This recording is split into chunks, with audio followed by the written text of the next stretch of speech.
Assalamualaikum warahmatullahi wabarakatuh.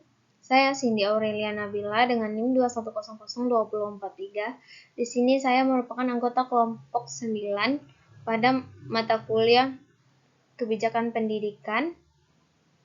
Di sini saya akan mempresentasikan materi mengenai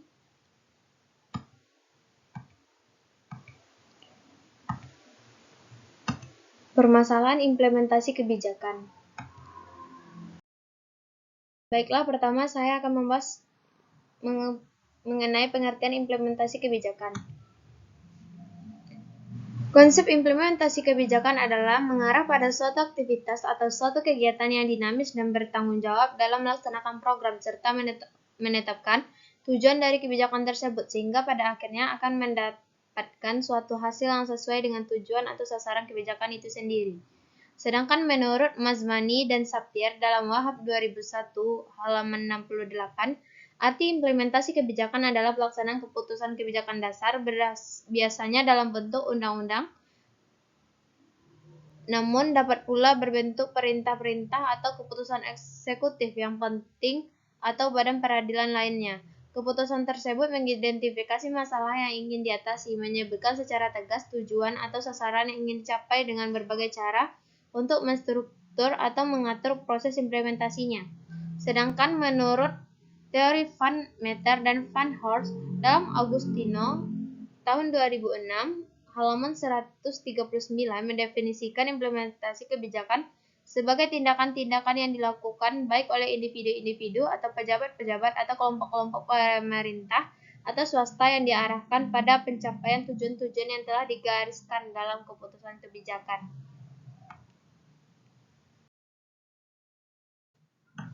Yang kedua, saya akan membahas mengenai perlunya implementasi kebijakan. Menurut Guadet tahun 1984 halaman 310, alasan perlunya implementasi kebijakan adalah untuk menunjukkan bukti bahwa dalam implementasi kebijakan terjadi aksi, interaksi, dan reaksi. Faktor implementasi kebijakan yang ideal akan terjadi interaksi dan reaksi dari organisasi pengimplementasikan kelompok sasaran dan faktor lingkungan yang mengakibatkan munculnya tekanan diikuti dengan tindakan tawar-menawar atau transaksi.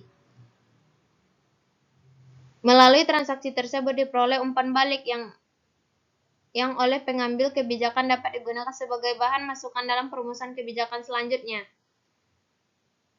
Quet memberikan gambaran bahwa terdapat 4 variabel yang perlu diperhatikan dalam analisis implementasi kebijakan publik. Yang pertama, kebijakan yang diimpikan.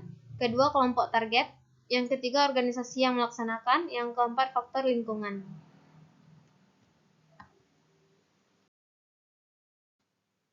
Yang ketiga, saya akan membahas mengenai aktor-aktor dalam implementasi kebijakan. Yang pertama, pemeranan serta resmi. Yang termasuk ke dalam pemeranan serta resmi adalah agen-agen pemerintah birokrasi, presiden yang berada di dalam lembaga eksekutif, kemudian lembaga legislatif, dan lembaga yudikatif dalam pemerintahan.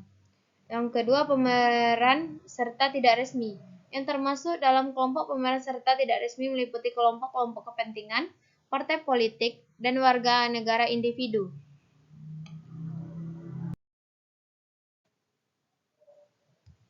Yang keempat, saya akan membahas mengenai faktor-faktor yang mempengaruhi atau permasalahan dalam implementasi kebijakan.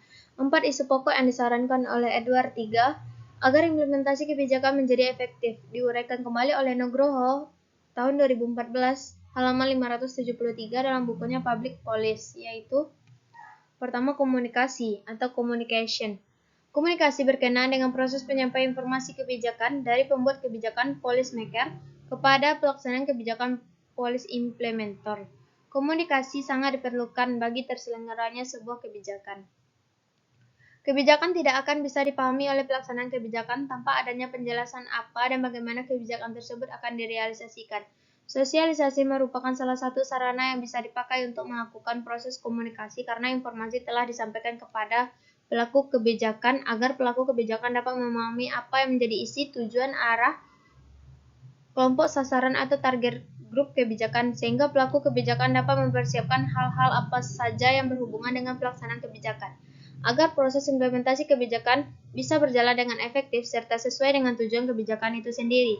Keberhasilan implementasi kebijakan mensyaratkan agar implementer mengetahui apa yang harus dilakukan, apa yang menjadi tujuan dan sasaran kebijakan harus ditransmisikan kepada kelompok sasaran atau target group, sehingga akan mengurangi distori implementasi. Apabila tujuan dan sasaran kebijakan tidak jelas atau bahkan tidak diketahui sama sekali oleh kelompok sasaran, maka akan menjadi resistensi dari kelompok sasaran. 3 hal yang penting dalam komunikasi adalah transmisi, konsisten, dan kejelasan. Yang kedua, sumber daya atau resource. Sumber daya berkenaan dengan kecakapan dari para pelaksana kebijakan. Untuk melaksanakan kebijakan secara efektif, sumber daya di sini berkaitan dengan segala sumber yang dapat digunakan untuk mendukung keberhasilan implementasi kebijakan. Sumber daya ini mencangkup sumber daya manusia, anggaran, fasilitas, informasi, dan kewenangan. Walaupun isi kebijakan sudah dikomunikasikan secara jelas dan konsisten, tetapi apabila implementer kekurangan sumber daya untuk melaksanakan implementasi tidak akan berjalan efektif. Sumber-sumber penting dalam implementasi kebijakan yang dimaksud antara lain mencakup staf, informasi, wewenang, dan fasilitas. Yang ketiga, disposisi atau sikap, disposition or attitude. Disposisi berkenaan dengan kesediaan dan komitmen dari para implementer untuk melaksanakan kebijakan tersebut. Sikap dan komitmen dari pelaksanaan kebijakan akan sangat berpengaruh dalam implementasi kebijakan. Apabila implementer memiliki disposisi yang baik, maka dia akan dapat menjalankan kebijakan dengan baik, seperti apa yang diinginkan pembuat kebijakan.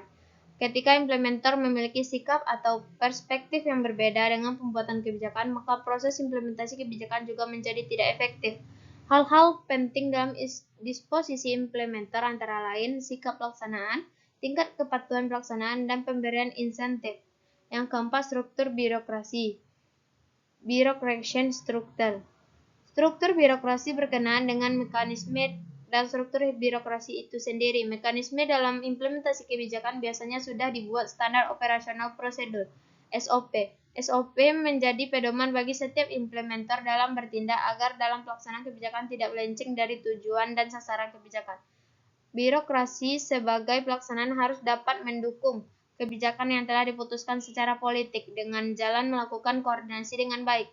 Struktur birokrasi yang terlalu panjang akan cenderung melemahkan pengawasan dan menyebabkan prosedur birokrasi yang rumit dan kompleks yang selanjutnya akan menyebabkan aktivitas organisasi menjadi tidak fleksibel. Hal-hal yang penting dalam struktur birokrasi antara lain standar operasional prosedur, pembagian kerja, dan koordinasi.